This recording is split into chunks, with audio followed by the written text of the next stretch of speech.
రాదురా ఏ విజయం నీ కోసం నా కోసం, ఎటుపోదురా నువ్వు చేసిన కష్టం ఎప్పటికైనా సొంతం.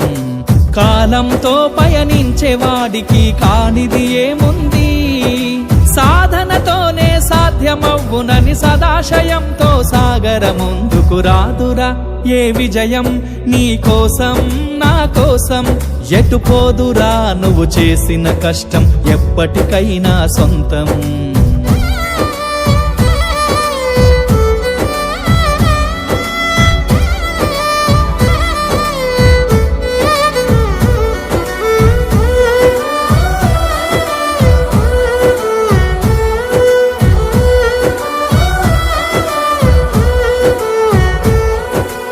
ఆకాశంలో అలలాగా పోయే ఆ పక్షులనే చూడు, అనుకున్న గమ్యమెంతున్నగాని